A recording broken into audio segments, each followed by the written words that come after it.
बिस्मिल्लाहिर्रहमानिर्रहीम। अस्सलाम वालेकुम। उम्मीद करती हूँ आप सब लोग बिल्कुल ठीक होंगे। आज मैं आपके लिए बहुत ही मज़ेदार सी गर्मियों की इस गर्मी में और गर्मियों का तोड़ कर देने वाली ये कुछ खट्टी मीठी सी केरी की चटनी लेकर आई हूँ। गर्मियों में अगर केरी की चटनी ना खाएं तो गर्मियाँ जो है हमारी फीकी रहती हैं।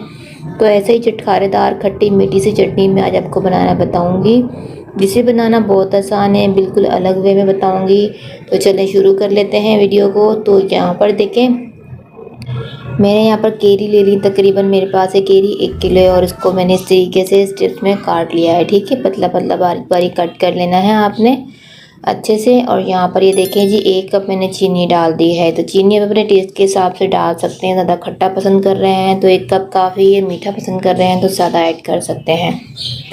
अब यहाँ पर मैंने 1 टीस्पून नमक डाल दिया है और आधा टीस्पून काला नमक ऐड किया है। 1 टीस्पून ज़ीरा डाल रही हूँ, ज़ीरा पाउडर है। और आधा टीस्पून में कलौंजी डाल रही हूँ। 1 टीस्पून सौंफ डाल देना है यहाँ पर और आधा टीस्पून हमने यहाँ पर हल्दी का पाउडर ऐड करना है। उसके अलावा इसको थोड़ा सा चटखारेदार बनाने के लिए यहाँ पर मैंने लाल कुटी हुई मिर्चों का इस्तेमाल किया है। तो 1 टेबल स्पून लाल कुटी हुई मिर्ची ऐड कर देनी है। अब इन सबको हमने मिक्स कर लेना है, मैरिनेट करके रखेंगे। जब चीनी और केरी जो है अपना पानी छोड़ देंगी उसके बाद हम इसको पकाएंगे। लेकिन मैं यहाँ पर कलर डाल रही हूँ, ऑरेंज कलर थोड़ा सा। अगर आप डालना चाहें तो डाल दीजिए, वरना आप हल्दी का कलर ही इसका अच्छा सा आ जाता है, आप उसमें भी इसको पका सकते हैं।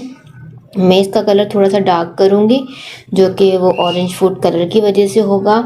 तो आप फिर अगर स्किप करना चाहते हैं तो स्किप कर दीजिएगा। ठीक है, तो अब यहाँ पर इसको मिक्स करके हमने इसको छोड़ देना है 10 मिनट के लिए। 10 मिनट के अंदर इसके अंदर जो है काफ़ी सारा पानी आ जाएगा और फिर इसके बाद हम इसको फ्राई करेंगे। ठीक है, तो चलिए जी 10 मिनट हो चुके हैं और अब यहाँ पर एक पैन ले लेना है और इसके अंदर हमने थोड़ा सा ऑयल डालना है, बिल्कुल थोड़ा सा ऑयल डालना है, तकरीबन 2 से 3 टेबल स्पून। ये देखें पानी कितना सारा इसने छोड़ दिया है, चीनी की वजह से केरियों ने भी अपना पानी छोड़ा है। तो यहाँ पर ये देखें जी, हमने केरियाँ इसके अंदर डाल दी हैं। अब इसके अंदर और कोई चीज़ नहीं जाएगी, बस अब इसको हमने पका लेना है। पानी हम इसके अंदर बिल्कुल नहीं ऐड करने वाले हैं, क्योंकि केरी अपना अभी मज़ीद पानी छोड़ेगी, चीनी भी अभी पककर पानी छोड़ेगी। तो उसी के अंदर हमारी ये केरियाँ जो है बहुत सॉफ्ट हो जाएंगी, बिल्कुल ऐसी चटनी बनेगी जैसा कि मुरब्बा हम बनाते हैं, बिल्कुल ऐसा।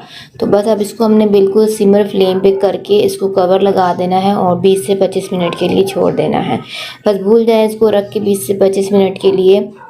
तो यहाँ ये देखें जी 20 मिनट और के लिए मैंने इसको छोड़ दिया था। और अब यहाँ पर ये देखें जी, ये वाली इसकी जो है पोजीशन आ चुकी है और यही हमें चाहिए। बिल्कुल केरियाँ दिख रही नहीं है, मेल्ट हो चुकी हैं और बहुत ही अच्छा सा ये एक मुरब्बा टाइप की चटनी बन चुकी है, जो कि खाने में काफ़ी टेस्टी लगेगी। तो अब आप यहाँ पर टेस्ट करके देख सकते हैं। अगर आपको यहाँ पर ज़्यादा खट्टी लग रही हैं तो फिर आप चीनी और ऐड कर सकते हैं। ठीक है, तो ये देखें जी, कलर थोड़ा सा डार्क इसीलिए हो गया है, इसीलिए मैंने किया है क्योंकि मुझे ऑरेंज कलर डाला था मैंने, इसलिए इसमें डार्क कलर आ गया। अगर आप कलर लाइट रखना चाह रहे हैं तो फिर आप सिर्फ हल्दी का ही कलर इसके अंदर अच्छा सा आ जाएगा और आप सिर्फ हल्दी ही डालकर इसका कलर अच्छे से ला सकते हैं। ठीक है जी, तो ये हमारा बहुत ही मज़ेदार सी केरी की खट्टी मीठी चटनी बन चुकी है।